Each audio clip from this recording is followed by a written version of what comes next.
kelak di akhir zaman perempuan menjadi sorotan. Kenapa? Penjualan.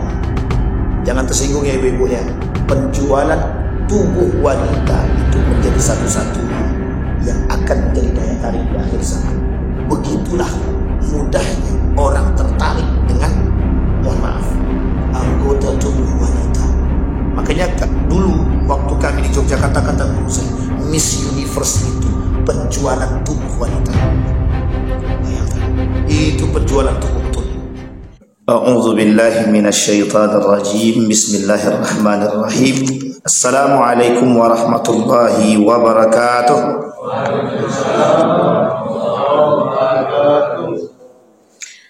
Alhamdulillahi rabbil alamin. Alhamdulillahilladzi an'ama bi ni'matil iman wal islam bihima tatimmus salihat. Asyhadu an la ilaha illallah wahdahu la syarika lah wa asyhadu anna Muhammadan abduhu wa rasuluh la nabiyya ba'du.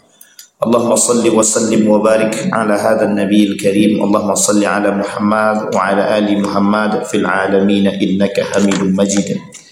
Ya ayuhan nasu taqu rabbakum alladhi khalaqakum min nafsin wahidah wa khalaqa minha zawjaha wa batha minhuma rijalan katsiran wa nisaa wattaqullaha alladhi tasaaluna bihi wal arham innallaha kana 'alaykum raqiba.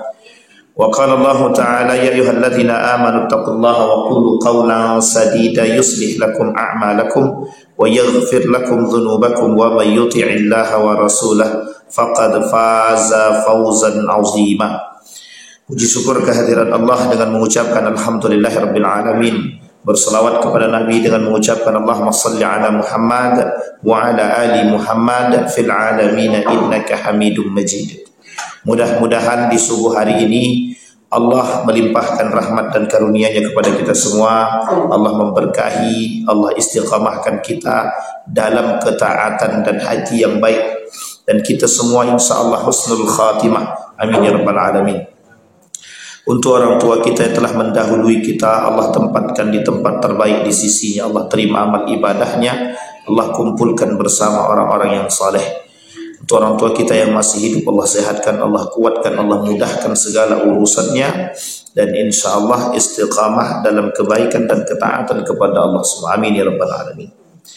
Bapak Ibu sekalian yang berbahagia, kita lanjutkan kajian kita di subuh hari ini tentang prahara akhir zaman atau tanda-tanda kiamat kecil yang nampak ketika sebelum datangnya kiamat-kiamat besar. Karena tanda kiamat besar itu ada 10. Jika Allah mengizinkan kita untuk sampai kepada pembahasan tersebut, mudah-mudahan kita akan bahas. Kata para ulama merujuk kepada hadis baginda Nabi Muhammad SAW, tanda kiamat besar itu ada 10. Kalau sudah tanda kiamat besar itu masuk, tak ada gunanya penyesalan. Jadi kalau sudah kiamat besar itu datang, itu tidak ada gunanya lagi penyesalan. Bahasa lainnya itu sudah terlambat, kan begitu bahasa lainnya. Tetapi Bapak Ibu, sebelum itu Allah kasih dulu tanda-tanda kiamat kecil kepada kita. Nah, kemarin sudah kita bahas panjang lebar beberapa hadis dan sudah banyak hadis yang kita bahas. Nah, kita masuk pada hadis selanjutnya tentang perempuan itu adalah fitnah akhir zaman. Perempuan, dia banyak fitnah perempuan itu di akhir zaman itu banyak. Salah satu di antara fitnahnya perempuan di akhir zaman itu adalah jumlah perempuan lebih banyak daripada laki. Tapi sungguh ini tak nampak tanda kiamat itu. Sungguh ini tak nampak. Karena jumlah ibu-ibu lebih sedikit daripada bapak-bapak. Kalau beberapa pertemuan yang lalu memang jumlah ibu-ibu lebih banyak daripada bapak-bapak. Itu tanda kiamatnya juga belum nampak karena masih rata. Tapi di sebagian masjid tanda kiamatnya sudah nampak ya. Jumlah perempuannya itu lebih banyak daripada laki-laki. Tapi bukan itu yang dimaksud. Yang dimaksud adalah pertumbuhan. Boleh kita lihat dalam jumlah statistik, jumlah perempuan itu lebih banyak daripada laki-laki di berbagai macam negara. Jadi nanti tidak hanya di Indonesia saja tolak ukurnya. Tolak ukurnya itu di semua negara, di beberapa negara jumlah perempuan itu lebih banyak daripada laki-laki. Sehingga salah satu faktor dengan jumlah perempuan yang banyak ini, itu bisa disebabkan tuntutan hak asasi manusia terkhusus bagi kaum wanita, dan itu menjadi persoalan. Saking jumlah kami perempuan lebih banyak, saking banyaknya jumlah perempuan, fitnah yang muncul tuh banyak. Satu, fitnahnya tuntutan hak asasi manusia. Yang kedua, tuntutannya kami menikah dengan siapa. Artinya perempuan punya hak untuk menikah, tapi dengan siapa? Karena jumlah laki-laki tidak banyak. Apakah nanti persoalan poligami ataukah persoalan, mohon maaf, perzinahan? Yang ketiga, perzinahan. Yang keempat, kekuatan perempuan ketimbang laki-laki. Dan ini persoalan fitnah semua. Yang kelima, gender. Disamakannya perempuan dengan laki-laki. Artinya perempuan ingin ada persamaan gender dalam berbagai macam aspek, baik dari pekerjaan, baik dari semua hal, baik dari sisi pekerjaan, politik, pemerintahan dan lain sebagainya. Kami perempuan itu punya hak. Dari 6 poin yang saya sampaikan itu fitnah bagi perempuan. Karena fitnah perempuan ini itu berat bagi kaum Adam. Berat bagi kaum Adam. Karena inilah persoalannya, dengan jumlah perempuan yang paling banyak, yang banyak itu nanti perzinahan itu yang kemudian terjadi.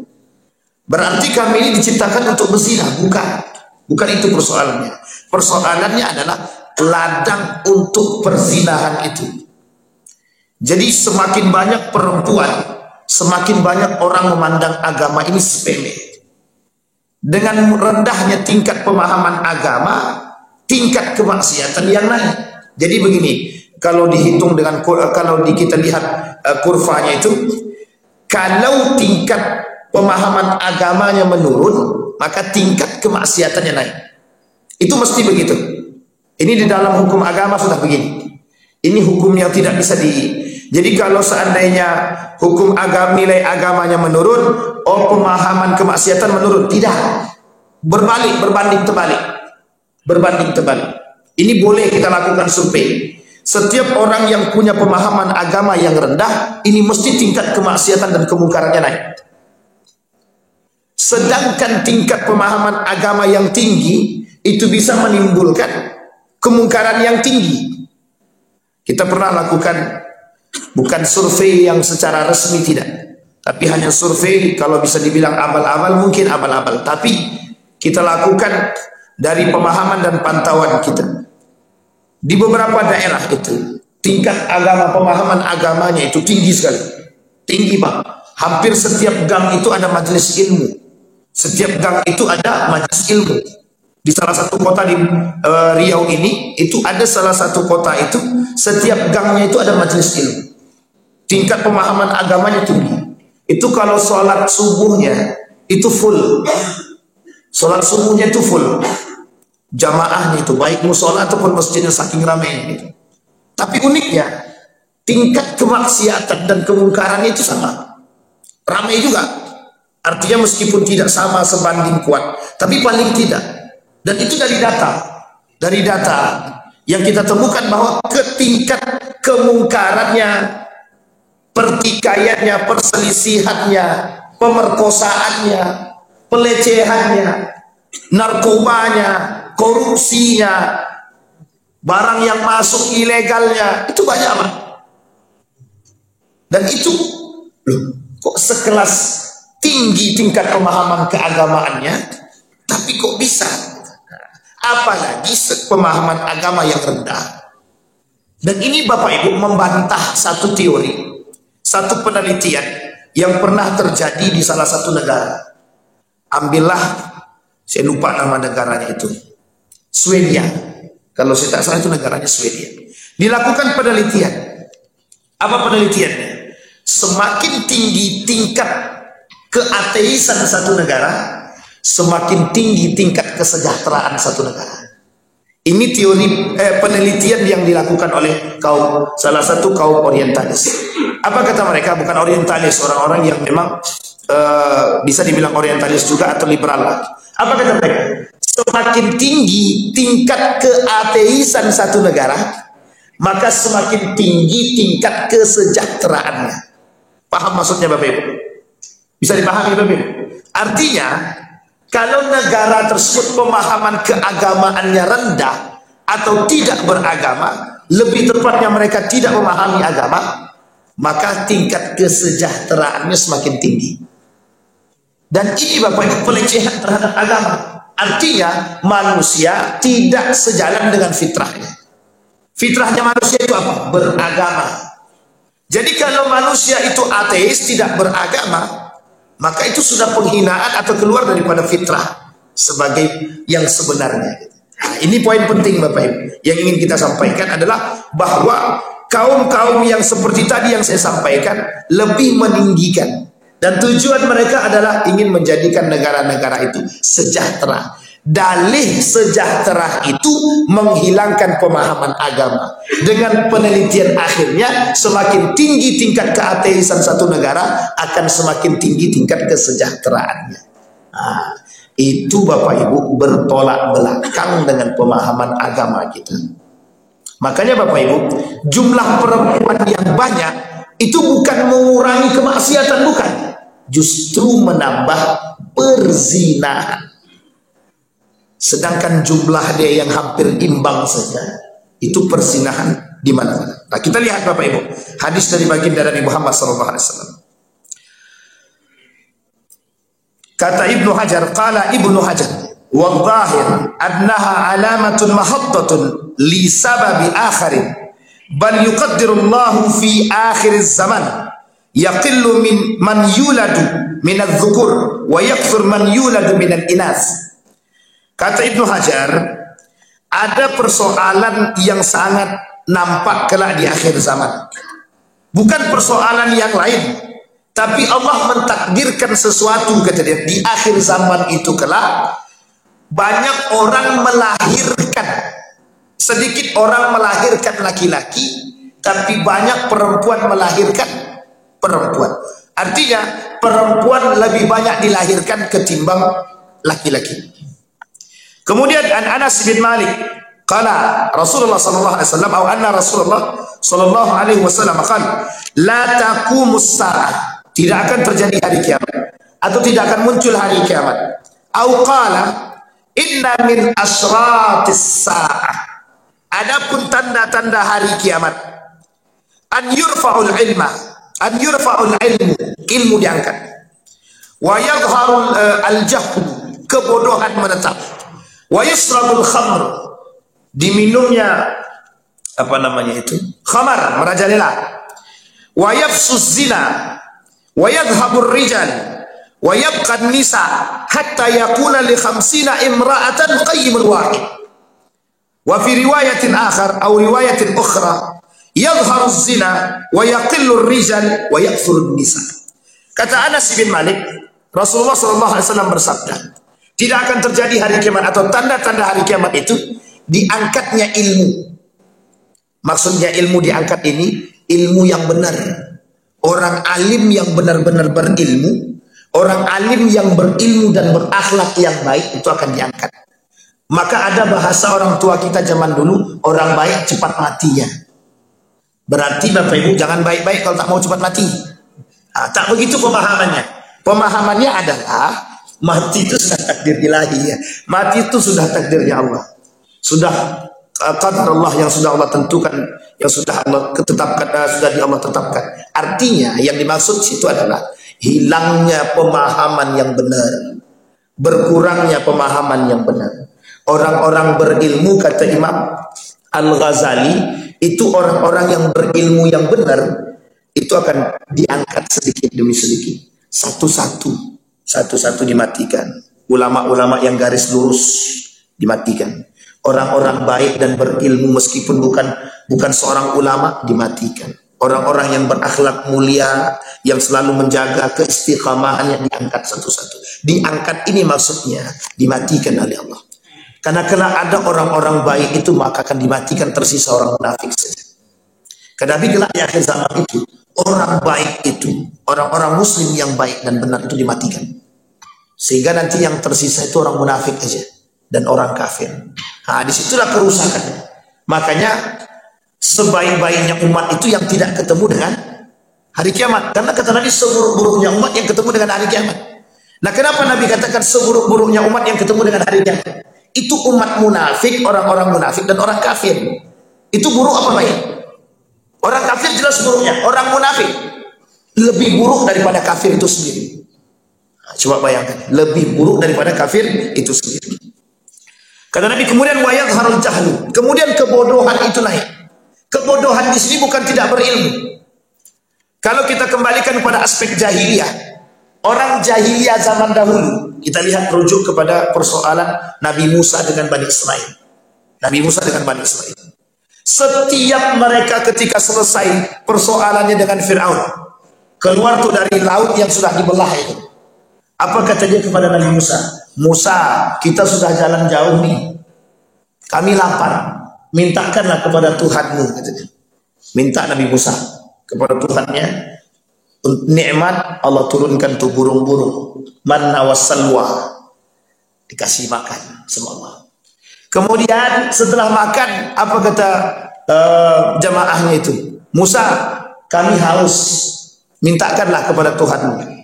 Kemudian dengan tongkatnya Musa tadi, dibelahlah gunung atau bukit tadi, fanfajarat min husnata asyrata aina, keluar 12 mata air. Ini karakter Bani Israel ya, karakter Bani Israel. Tapi uniknya, setelah Nabi Musa naik ke atas, mereka membangkang. Apa katanya kepada Nabi Musa?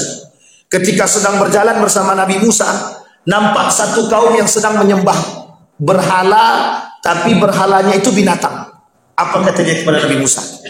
Musa, bangunkanlah bagi kami, buatlah bagi kami patung binatang sapi yang oleh nenek moyang kami dulu binatang terhormat.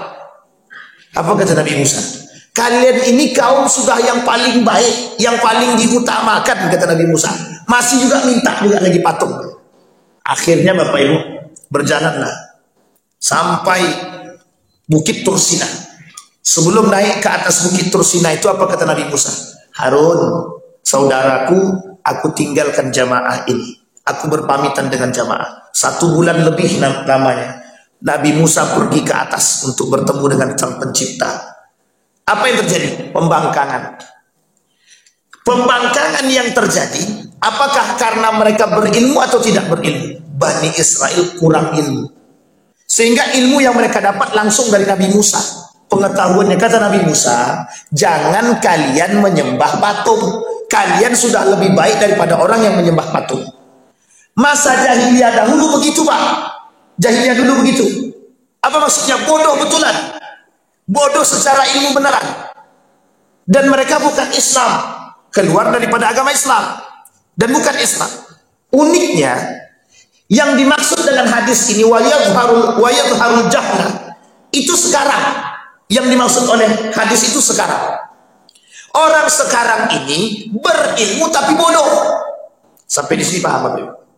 Itu yang dimaksud oleh hadis ini. Bukan jahlun karena ilmu tidak ada, tapi saking tingginya ilmu makin bodoh dia. Maksudnya apa? Berilmu tidak berakhlak. Berilmu dia perjualbelikan ilmu, itu bodohnya, Pak. Berilmu tapi tidak tahu mana yang baik dan betul. Berilmu nggak tahu mana yang salah dan benar. Berilmu tidak tahu mana yang halal dan mana yang haram. Berilmu tapi justru melakukan syubhat. Berilmu tapi justru melakukan yang haram. Itu yang disebut dengan ilmu, itu dianggap kebodohan yang tersisa. Bodoh bukan berarti tanpa ilmu. Dia kategori bodoh itu, kata Imam Al-Ghazali, satu, bodoh beneran karena memang tidak mengerti. Itu ada orang-orang yang belum belajar, yang tidak mengerti secara keilmuan, itu dianggap bodoh, Pak. Tapi bodoh di sini lebih selamat daripada bodoh yang selainnya itu. Betul, Pak. Orang yang tidak mengerti itu memang dianggap bodoh. Tapi bodoh di sini bukan berarti menghinakan kebodohannya, bukan.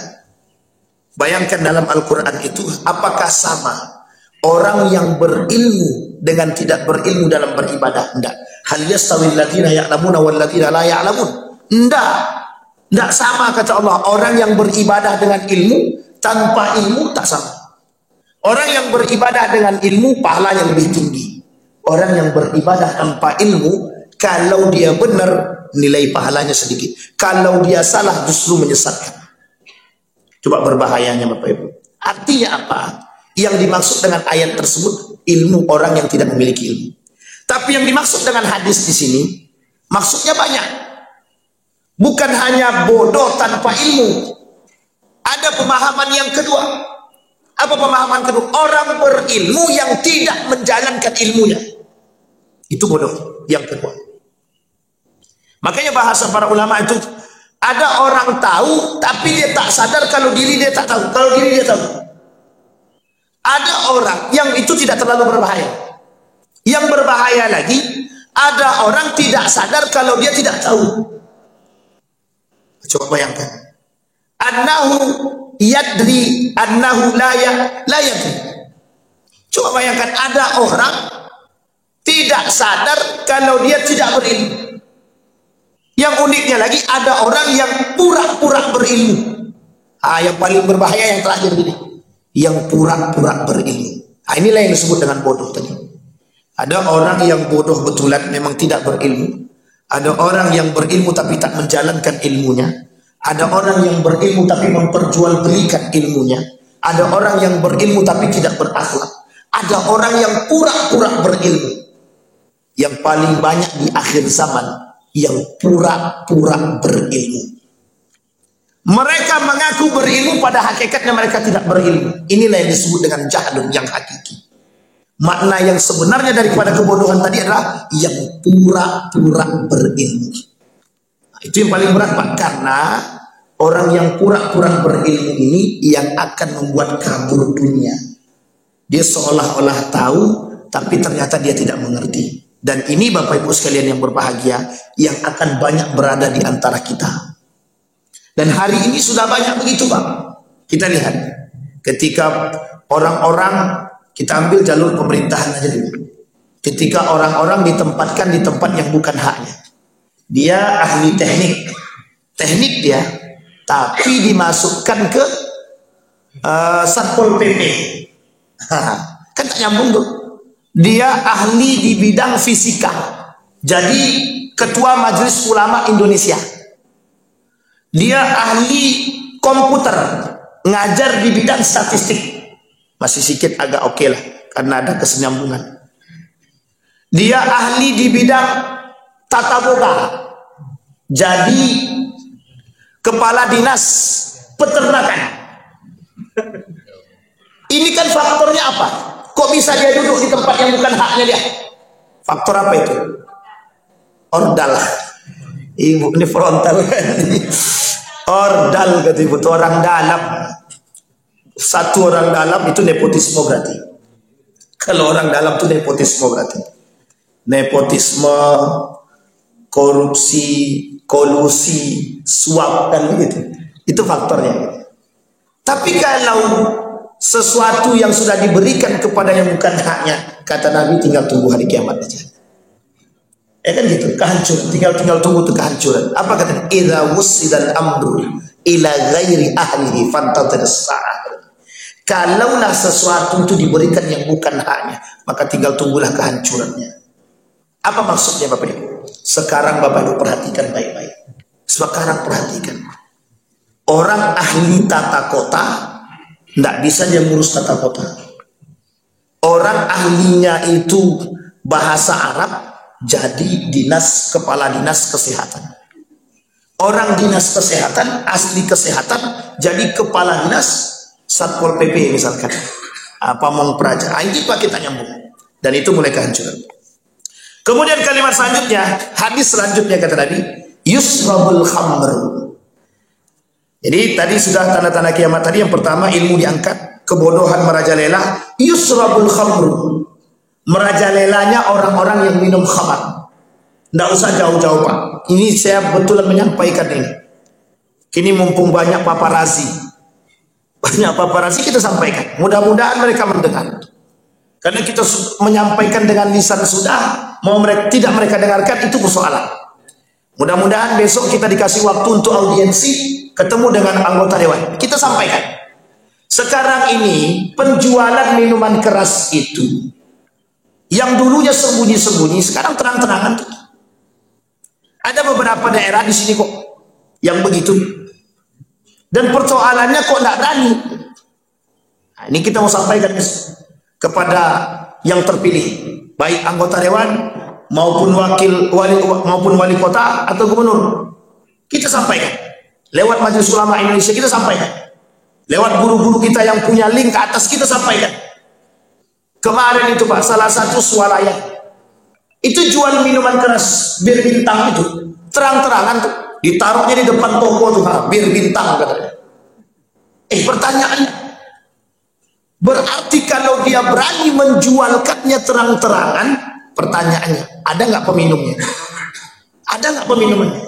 Itu kok terang-terangan. Itu satu. Yang kedua, kalau berani dia jualnya itu terang-terangan, mohon maaf, kira-kira ada yang menjaga atau memang tidak dikasih peringatan sama sekali? Coba bayangkan. Dulu orang menjualnya tuh sembunyi-sembunyi ke belakang, masuk lewat pintu belakangnya, dikasih. Sekarang enggak, di depan toko tuh dipasang, dibuat, ditumpuknya kardus. Terutama pada malam tahun baru kemarin. Oh, itu ramai Pak, besar, orang belinya itu pakai kardus-kardusan. Artinya apa Pak? Begitulah daruratnya kita hari ini. Kita ini Pak, terkhusus di Riau ini, dan khususnya lagi Pekanbaru ini, darurat banyak hal. Satu, darurat akhlak. Yang kedua, darurat LGBT. Yang ketiga, darurat narkoba. Yang keempat, darurat perzinahan. Yang kelima, darurat minuman keras. Dah darurat Pak, sudah sampai di sini Pak. Di Pekanbaru ini sudah sampai di sini. Setiap disampaikan persoalan cuma itu Pak. Itu terus persoalannya. Narkoba, minuman keras, perzinahan, LGBT. Hilang akal. Jadi salah satu penyebab kebodohan itu disebabkan minuman keras juga. Disebabkan dangkalnya ilmu orang, itu disebabkan minuman keras. Orang yang sering meminum minuman keras, itu otaknya buntu. Kecerdasannya berkurang, sangat berkurang. Nah, itu persoalan. Nah, maka bisa muncul kebodohan tadi. Kemudian zina. Kemudian terjadi perzinahan. Nah, ini dah kita bahas juga, perzinahan. Yadhhabur rijal, laki-laki berkurang. Yabqan nisa, perempuan bertambah. Hatta yakuna li 50 imra'atan qayyimun wahid. 50 perbandingannya, 50 banding 1. 50 perempuannya, laki-laki 1. Sekarang yang dibenarkan dalam menikahi perempuan berapa? 4 apa 50? 4 atau 50? 4 cuman Pak batasnya. Kan gitu. Nikahilah olehmu masna wa thulatha wa ruba. 2. Nikahilah olehmu dimulai dari kalimat 2, 3, 4. Kalau tidak bisa 2, 3, 4 baru 1 katanya. Kalau tidak bisa berlaku adil 1. Berarti kan batasnya berapa? 4. Sekarang perbandingan laki-laki dengan perempuan kelak di akhir zaman 50 banding 1. Sekarang pertanyaannya 50 dikurangi 4 berapa? 50 kurangi 4 berapa? 46. Nah, 46 ini kemana? Sampai di sini paham maksudnya Bapak Ibu? Ladang perzinahan, perselingkuhan, ladangnya lesbi. Sampai di sini paham Bapak Ibu? Ini persoalan logika gitu. Logikanya di situ. Berarti bagaimana Pak Ustaz? Apa kami harus bunuh anak kami yang lahir perempuan? Ya tidak juga. Itu perang kita hari ini. Jihadnya Bapak Ibu. Kalau kita melahirkan baik anak laki-laki maupun perempuan, jihad kita adalah memberikan wadah terbaik bagi dia. Kenapa? Karena orang yang saleh, yang benar dan soleha, di akhir zaman itu akan bersama orang-orang yang saleh dan soleh. Tidak akan keluar dari jalur itu. Makanya Nabi katakan tubalil ghuraba, itu selamatlah orang-orang yang beruntung. Siapa? Mereka-mereka itu yang berpegang teguh dengan nilai-nilai agama. Nah, itu jadi kebanyakan gerak di akhir zaman itu perempuan, jumlah perempuan lebih banyak. Bapak Ibu bayangkan, jumlah perempuan lebih banyak, semua nuntut haknya. Kira-kira, itu pakai kira-kira aja lagi. Itulah yang disebut dengan oleh Nabi, nanti akan terjadi perzinahan Kenapa? Karena perzinahan yang terjadi itu kelak berbagai macam bentuk. Bisa laki-laki dengan perempuan, bisa laki-laki dengan laki-laki, perempuan dengan perempuan. Bisa anak kecil dengan yang tua, bisa yang tua dengan yang kecil. Maksudnya apa? Maksudnya adalah nanti tidak ada lagi batasan umur dalam berzinah itu.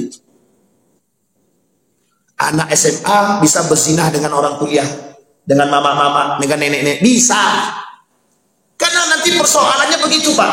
Perzinahan yang terjadi itu. Bahkan kata Nabi, yang berzina itu yang disebutkan dengan maraknya zina itu kelak bukan begitu. Orang berzina di tengah jalan ini. Dalam riwayat yang lain sampai disampaikan begitu, tungkahul mar'atu fit thariq. Mereka menikahi perempuan itu di jalan. Artinya apa? Sudah banyak persoalan orang-orang yang melakukan perzinahan baru kemudian dinikah. Jadi married by accident. Apa namanya? MBA. Itulah pokoknya. MBA. Married by accident. Sudah terjadi kasus dulu baru nih. Itu yang disebut oleh Nabi. Nikah dulu di jalan itu yang disebut oleh Nabi itu. Zinah dulu baru nikah. Yang benar ya nikah. Itu yang benar. Jadi tidak zina dia. Sekarang ini zinah dulu baru nih. Dan kelak Bapak Ibu itu menjadi tren. Kita lihat negara yang sudah menerapkan itu, yang menjadi tren. Amerika. Amerika itu negara yang sudah biasa dengan persoalan hubungan badan. Baik itu anak muda maupun orang tua. Jadi berhubungan badan zina itu sudah biasa di sana. Di luar sana di Eropa itu sudah biasa. Dan itu menjadi hal yang biasa. Tidak tabu, tidak tabu.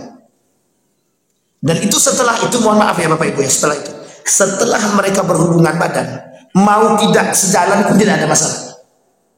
Bahkan satu orang wanita bisa tidur dengan berbagai macam laki-laki. Itu zina apa tak zina? Coba bayangkan. Dulu hampir mau muncul peraturan, kalau saya tak salah dalam aturan Kemendikbud waktu itu. Masanya siapa yang sebelum sekarang ini? Yang gojek-gojek itu siapa namanya? Nadiem Makarim. Apa katanya? Yang orang yang melakukan hubungan badan suka dengan suka itu tidak zina. Yang zina itu kalau diperkosa. Sempat ini kemarin betul-betul disahkan. Makin habislah negara kita ini. Makin hancur. Coba bayangkan. Kita berpikir demikian Bapak Ibu. Ini kenapa kita sampaikan biar Bapak Ibu tahu, punya keprihatinan terhadap generasi. Bukan 1, 2, 3 yang punya keprihatinan kepada generasi. Semua kita yang sadar, yang tahu akan kondisi ini. Baik. Maka kata Nabi, wayabkan nisa, jumlah perempuan itu tersisalah perempuan kata Nabi. Tersisa perempuan di sini artinya jumlah perempuan lebih banyak daripada laki-laki. Hatta yakuna li khamsina qayyiman wahid. Jadi perempuannya 50, laki-lakinya satu perbandingannya. Jadi 46 masih ada sisa. Saking banyaknya sisanya 46. Yang 4 orang aja dah habis. Abang-abang kita di depan mesti tidak berani nih Pak. 2, 3 nggak berani. 2 nggak berani, 3 makanya apalagi 4. 8 lagi 50. Nah, itu perbandingannya. Artinya kerusakan. Bukan berarti perempuan itu muncul sebagai fitnah kerusakan. Bukan. Yang kita maksud adalah kelak terjadinya perzinahan salah satu wadahnya dengan jumlah perempuan yang lebih banyak. Kita belak-belakan Bapak Ibu. Laki-laki itu bisa menahan diri dia. Kalau cuma sekedar tahta dan kekuasaan aman, tidak akan mampu menggoyang dia secara utuh Pak. Ridwan, mau tidak kau jadi presiden? Masih bisa ditahan Pak. Tapi kalau yang sudah menghasut perempuan, hari pertama didekati sama perempuan, nggak goyang. Hari kedua didekati, nggak goyang. Hari ketiga mulai lusuh. Hari keempat dikasih air teh manis, oh perhatian muncul. Hari kelima hilang cerita Pak. Sampai di sini paham Bapak Ibu. Jadi jangan salah, laki-laki itu yang paling mudah menundukkan laki-laki itu perempuan. Yang paling mudah menundukkan laki-laki perempuan. Makanya mohon maaf Bapak Ibu, banyak sekretaris-sekretaris itu laki-laki itu perempuan. Perempuan. Banyak SPG itu laki-laki itu perempuan. Kenapa begitu? Daya tarik. kelak di akhir zaman perempuan menjadi sorotan. Kenapa? Penjualan. Jangan tersinggung ya ibu-ibu ya. Penjualan tubuh wanita itu menjadi satu-satunya yang akan menjadi daya tarik di akhir zaman. Dibuat aja video singkat perempuan pakai tank top aja, pakai celana kolor aja, itu yang nonton ratusan ribu. Cuman diam aja begini ya, diam aja nggak usah ngapa-ngapain, atau goyangkan badan sikit-sikit gitu, dibuat video singkat, itu yang nonton ratusan ribu. Coba yang tidak bermanfaat begitu, yang nonton ratusan ribu. Coba Bapak Ibu buat video, kemudian dalam video tersebut Bapak Ibu berdakwah, tak usah bapak-bapak ibu-ibu aja. Itu yang nonton tidak sampai 100 ribu. Jangankan 100 ribu, 1000 pun belum tentu sampai itu. Coba. Artinya perbandingan. Ini perlu kita paham. Begitulah mudahnya orang tertarik dengan, mohon maaf, anggota tubuh wanita. Makanya dulu waktu kami di Yogyakarta, kata guru saya, Miss Universe itu penjualan tubuh wanita. Bayangkan, itu penjualan tubuh betul itu. Baik Bapak Ibu sekalian berbahagia. Nah, dalam riwayat yang lain disampaikan, nanti akan terjadi zinah merajalela, jumlah laki-laki sedikit dan jumlah perempuan lebih banyak. Artinya Bapak Ibu, ini persoalan yang akan timbul di akhir zaman, kata Nabi. Satu, ilmu diangkat, kebodohan yang merajalela, kemudian peminum khamar yang merajalela, perzinahan yang merajalela, jumlah laki-laki lebih sedikit daripada jumlah perempuan. Hatta khamsina, sampai jumlahnya itu 50:1. Nah Bapak Ibu sekalian yang berbahagia, apa yang harus kita lakukan? Kita tidak menolak hadis Nabi. Kita tidak menolak hadis Nabi. Tapi yang perlu kita tekankan, generasi yang lahir dari rahim kita, itu pastikan dia generasi yang saleh. Pastikan dia generasi yang salehah. Pastikan dia generasi pejuang. Pastikan dia generasi yang berpegang teguh pada nilai-nilai agama. Baik, hadis selanjutnya. Dalam poin selanjutnya itu Bapak Ibu, zuhurul fahisha wal mujaharah biha. Apa kata Nabi? Fa an Abi Hurairah radhiyallahu anhu qala, anna Nabi sallallahu alaihi wasallam qala, la taqumus saah. Kata Nabi, tidak akan terjadi hari kiamat hatta sampai la tabqa ala wajhil ardi ahadun lillahi fihi hajatun wa hatta tujadul mar'atu naharan jiharu tunqihu wasatat tariq. Ini hadis yang tadi kita sampaikan. Apa kata Nabi? Tidak akan terjadi hari kiamat sampai kalian akan melihat di tengah jalan itu perempuan dan laki-laki, atau perempuan dinikahkan di tengah jalan oleh orang tuanya. Wa yumkinu dzalika ahadun wa la yughayyiruhu fayakuna amsaluhum yawma idzin alladhi yaqul law nahaitaha an tariqin fadzaka fihi mithla Abi Bakr wa Umar fihi. Kalau kalian tidak melakukan pelarangan terhadap kami melakukan perbuatan zina, maka jika dilarang kalian seperti Abu Bakar dan Umar bin Khattab dengan lantang menolak perzinahan, dengan lantang melarang orang, dengan lantang semuanya menghapus kemungkaran. An-nahi wanil munkar. Ini poin pentingnya, nahi wanil munkar. Tapi kalau kalian tidak berani melarang, maka itu akan menjadi sebuah kebiasaan. Nah, maksudnya apa? Kelak kalau tidak ada orang, kita ambil sedikit demi sedikit, kita lihat dulu kira-kira laki-laki dan perempuan kalau pegangan tangan itu yang bukan muhrim tabu atau tidak? Tabu. Sekarang biasa apa tabu? Biasa. Dulu boncengan laki-laki dan perempuan yang bukan muhrimnya kira-kira tabu apa tidak? Tabu. Dulu pacaran itu tabu apa tidak? Tabu. Dulu orang pacaran, Pak, mohon maaf orang tuanya yang dulu pacaran, duduknya gak jauh sih. Situ laki-laki, sini perempuannya. Sekarang tak begitu, ha? Tahu Bapak Ibu maksud saya kan? Boncengannya begini, Bapak Ibu. Belum suami istri, masih anak sekolah, duduk boncengannya kayak suami istri. Paham maksud saya Bapak Ibu? Jadi kondisi kita hari ini prihatin apa tidak kita lihat? Kira-kira nih, ini kita buat lagi logika sederhana. Kira-kira ini laki-laki khususnya, sedangkan duduk yang jauh saja, berjauhan, berduaan duduknya berjauhan, ada enggak setan yang menghasut duduk lebih dekat, lebih dekat? Ada enggak Pak? Setan akan hasut duduk dekat. Akhirnya duduk dekat. Sudah duduk dekat-dekatan, kata setan, pandang-pandangan dong, kata setan. Pandang-pandangan. Setelah duduk pandang-pandangan, setan hasut lagi. Udahlah, lakukanlah, buatlah yang lain. Itu hasutan setan, Pak. Hasutan setan. Apa yang terjadi? Zina.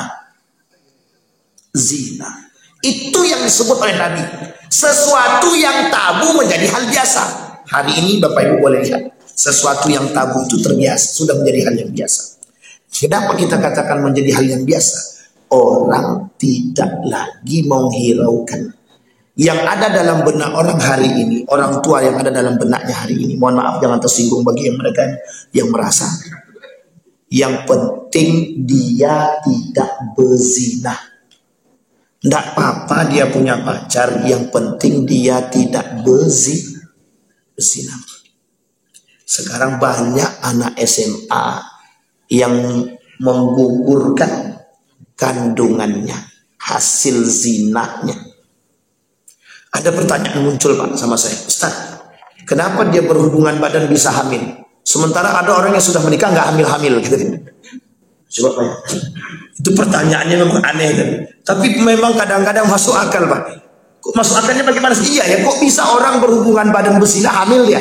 Ini orang yang sudah nikah bertahun-tahun nggak hamil-hamil gitu. Kalau gitu lebih baik kami berzina, Ustaz, biar bisa hamil gitu. Coba bayangkan, ini logika yang sudah terbalik. Tapi memang begitu, Pak. Ada alasan, ada biar Allah tunjukkan. Ketika mereka ambil rasa dosanya, rasa bersalahnya, segala macam Allah tunjukkan. Bayangkan dampak daripada hasil perbuatannya. Anak itu luntang-lantung, Pak. Tidak bisa disandarkan kepada bapak dan ibunya. Nggak bisa. Tidak bisa disandarkan kepada bapaknya. Kalau anak itu perempuan, bapaknya tidak berhak menikahkan dia. Hasil daripada zina tadi. Banyak dampak negatifnya, Pak, daripada hasil zina itu. Banyak sangat. Anaknya tidak berhak mendapatkan warisan dari bapaknya, tidak berhak. Coba persoalan seperti itu. Nah, yang seperti ini oleh dalam satu peraturan atau hukum yang lain, dalam hukum Islam tak boleh, tak berhak. Tapi dalam hukum yang lain dibaik-baikan, boleh kok, itu hak warisnya dia. Tidak ada, Pak. Anak hasil zina tidak berhak mendapatkan warisan dari bapaknya. Dalam Islam haram. Jangankan warisan, nasab ke bapaknya tidak bisa. Kalau dia sudah nikah bagaimana, Pak Ustaz? Nikah berzina dulu baru nikah, status anak tetap. Secara DNA, Pak Ustaz, dia tetap anaknya secara DNA. Secara DNA saja. Tetapi secara yang lain tidak. Nasab tidak, waris tidak. Dan perempuan, kalau dia perempuan, bapaknya tidak berhak menikahkan anak tersebut. Terus siapa yang berhak menikah? Wali hakim. Wali hakim. Kasihan, Pak. Anak hasil zina itu kasihan. Sangat kasihan sekali. Dampak daripada perbuatan orang tuanya, bapak dan ibu. Mereka nggak berpikir sejauh itu. Nggak berpikir. Ancaman Allah terhadap. Tapi kan anak itu tak bersalah. Yang bersalah siapa? Bapak ibu. Tapi dampak perbuatannya itu. Nah, baik, Bapak Ibu. Kemudian Bapak Ibu, hadis yang selanjutnya. Kata Nabi dalam hadis yang selanjutnya ini, akhzul ujrah ala qiraatil Quran. Ini jangan tersinggung ya, yang punya anak-anak yang pandai baca Quran. Kata Nabi begini. Salah satu tanda akhir zaman kata Nabi itu, akhdul ujrah ala qiraatil Quran, mengambil upah dari baca Quran. Mengambil upah dari baca Quran. Kita lihat dulu, jangan langsung dipotong. Kalau dipotong langsung banyak yang kabur tuh. Berarti nggak boleh kami ngaji kemudian dibayar tuh, nggak boleh. Nah, ntar dulu kita lihat. An Imran ibn Husain annahu marra bi rajulin wa huwa yaqra ala qaumin falamma faragha sa'alahum malan. Ini kata dia, Imran ibn Husain berjalan di hadapan seorang laki-laki. Ketika itu laki-laki sedang baca Al-Quran. Selesai baca Al-Quran, falamma faragha, kemudian sudah kosong, sa'alahu malan, laki-laki tadi yang baca Quran tadi minta duit, minta upah. Oke, minta duit atau minta upah. Faqala Imran, inna lillahi wa inna ilaihi raji'un. Kata Imran, itu inna lillahi wa inna ilaihi raji'un. Artinya gini, dia takjub. Oh, kok bisa begini nih? Astagfirullah, itulah bahasa kita. Kemudian Sami'tu Rasulullah sallallahu alaihi wasallam yaqul, aku pernah mendengar baginda Nabi berkata, man qara'al Qur'an falyas'al Allah tabaraka wa ta'ala bihi fa innahu sayaji'u qaumun yaqra'una al-Qur'an yas'aluna an-nasa bih.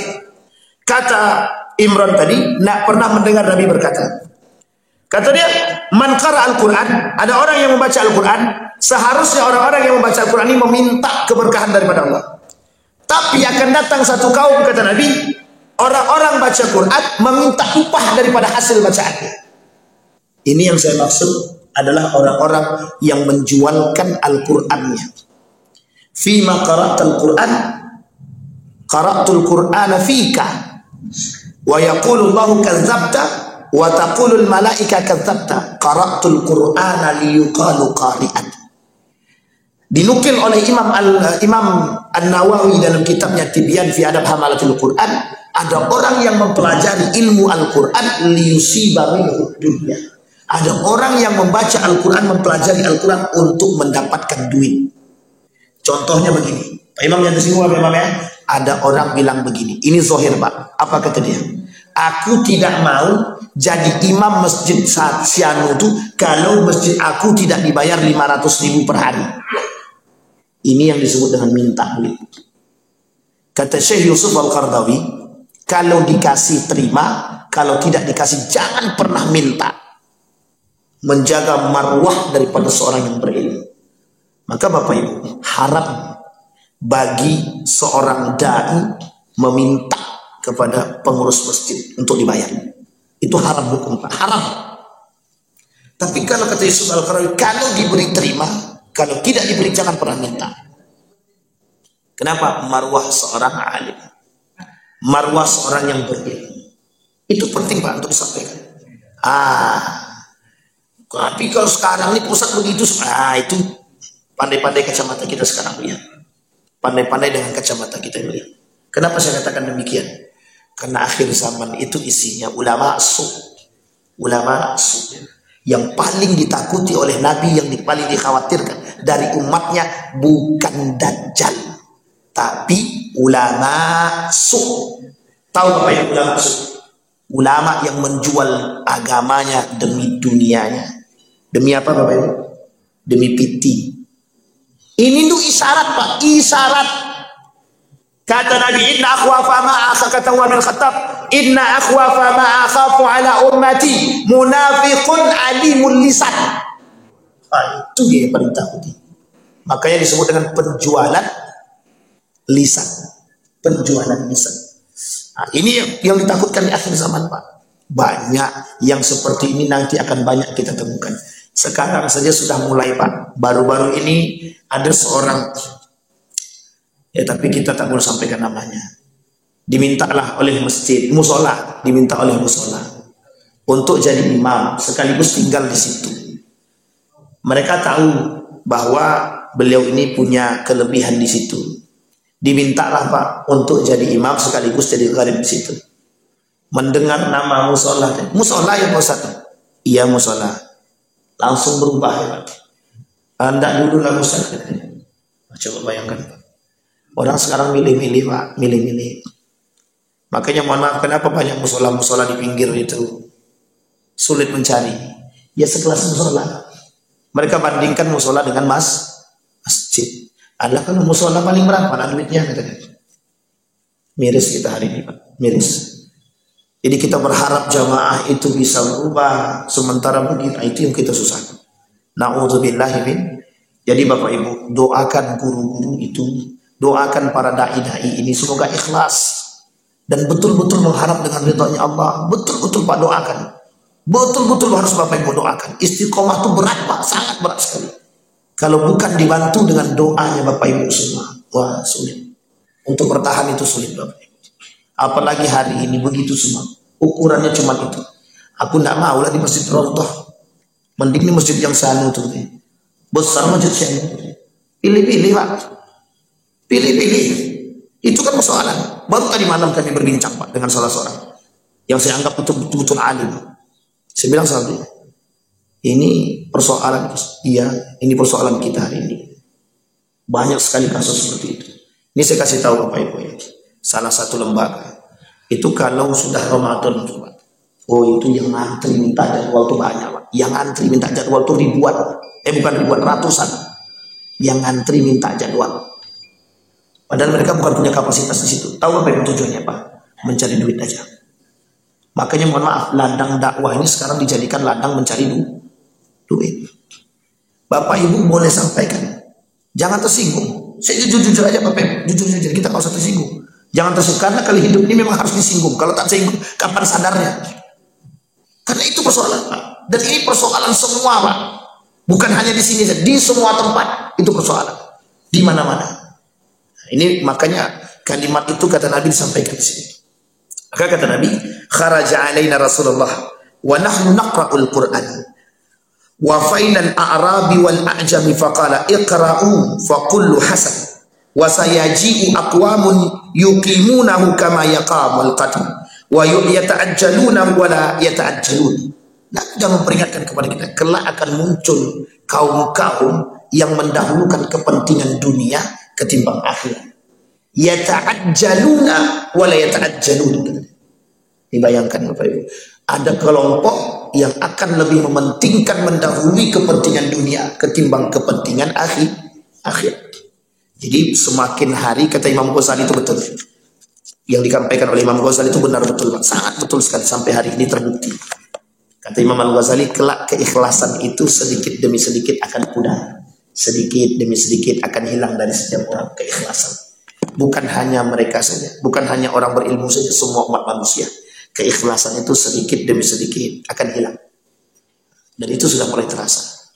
Memandang ikhlas itu sudah dijadikan sinetron film. Ikhlas tolak, ikhlas aku. Kata Imam Al-Ghazali, orang yang berbuat, kalau dia berbuat mengucapkan kalimat ikhlas dari lisannya, pastikan kalau itu tidak ikhlas. Ada orang berilmu, dia sampaikan bahwa sesungguhnya aku ini berilmu, tapi pastikan kalau dia tidak berilmu.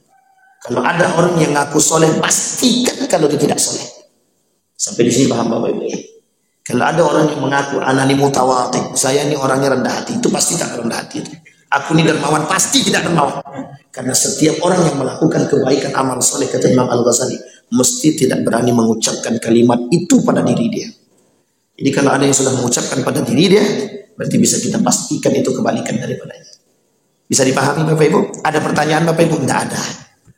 Ini karena persoalan akhir zaman ini persoalan takut menakuti nih. Tidak Bapak Ibu, ini bukan ancaman. Agar kita bersiap diri untuk memenuhi panggilan ilahi. Kalau suatu saat kita dimatikan oleh Allah dan kondisi dilalah kita dalam sedang istiqomah, ya Allah ya Rabbi, indahnya mati dalam husnul khatimah. Kita tidak mau kita mati dalam keadaan su'ul khatimah. Kita tidak mau generasi kita yang kita tinggalkan itu generasi yang lemah, du'afa'ul ilmi, du'afa'ud din. Pemahaman mereka agamanya lemah, ilmunya lemah. Kita berdoa kepada Allah, mudah-mudahan dari apa yang kita sampaikan Allah memberkahi, Allah melimpahkan rahmat dan karunia-Nya kepada kita semua. Allah jadikan ilmu yang bermanfaat, Allah bisa jadikan sandaran bagi kita agar kita bisa menjadi orang yang istiqamah. Amin ya rabbal alamin. A'udzu billahi minasyaitonir rajim. Bismillahirrahmanirrahim. Alhamdulillahirabbil alamin. Hamdasy syakirin, hamdan na'imin, hamdan yuwafi ni'amahu wa yukafi'u mazida. Ya rabbana lakal hamdu kama yanbaghi li jalali wajhikal karim wa 'azim sultanik. Allahumma salli ala Muhammad wa ala ali Muhammad fil alamin innaka Hamidum Majid.